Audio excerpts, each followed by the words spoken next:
রাষ্ট্রীয় পতাকাবাহী বিমান বাংলাদেশ এয়ারলাইন্সে ক্রুদের নেই ফ্লাইট সেফটি। বেসামরিক বিমান চলাচল কর্তৃপক্ষের খামখেয়ালির কারণে তাদের অতিরিক্ত সময় আকাশে উড্ডয়ন করতে হচ্ছে। এতে ককপিটে তাদের জীবনের ওপর বাড়ছে ঝুঁকি। এর মধ্যে অতিরিক্ত ফ্লাইং এর কারণে 6 জন পাইলট হার্ট অ্যাটাক করেছেন। অসুস্থ হয়ে পড়েছেন অনেকেই। সংশ্লিষ্টরা বলছেন, ফ্লাইট ডিউটি টাইম লিমিটেশন বিধি লঙ্ঘন করে পাইলটদের অতিরিক্ত সময় উঠতে বাধ্য করা হচ্ছে। ফ্লাইং ডেঞ্জার বিমানের পাইলটদের ডিউটি সংক্রান্ত শারীরিক ও মানসিক চাপের কারণে যাত্রীদের নিরাপত্তাও হুমকির মুখে।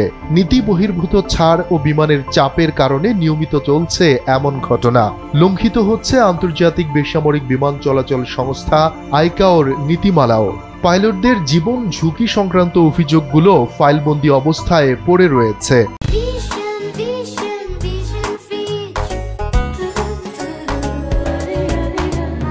অডিটের সময় তা এড়িয়ে যাওয়া হয়।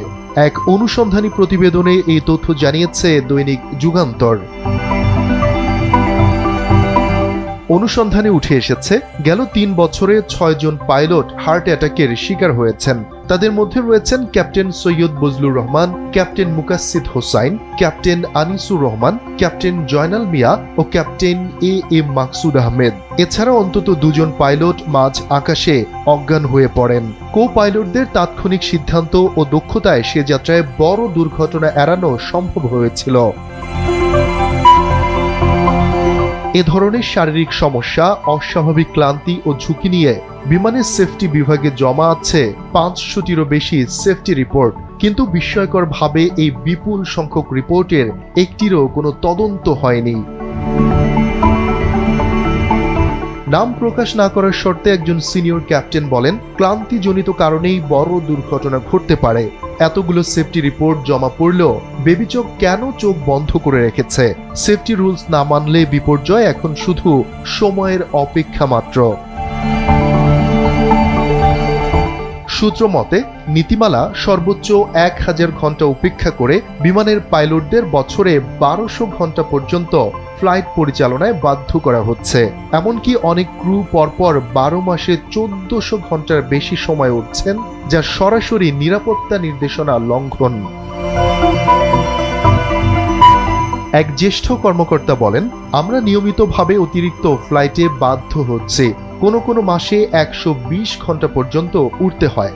বিশ্রাম না পেলে তা সেফটি ঝুঁকি তৈরি করে।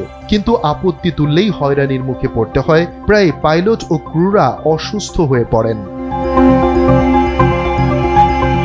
এভিয়েশন বিশেষজ্ঞ ও সাবেক wing commander ATM Nazrul Islam বলেন, নিয়ন্ত্রণকারী সংস্থা হিসেবে তাদের কাজ হলো নিরাপত্তা মানদণ্ড নিশ্চিত করা। যদি কর্মকর্তারা দুর্নীতির বিনিময়ে এই ধরনের ছাড় দেন, তবে যে কোনো সময় ভয়াবহ দুর্ঘটনা ঘটতে পারে।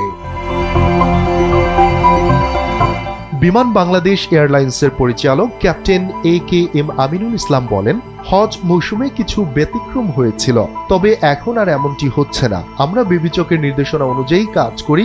নিয়ম লঙ্ঘন হয়েছে কিনা এই বিষয়ে বেবিচকে স্পষ্ট বলতে পারবে। নতুন দায়িত্বে আসায় আগের অনিয়ম সম্পর্কে পুরোপুরি নিশ্চিত নন বলেও জানান।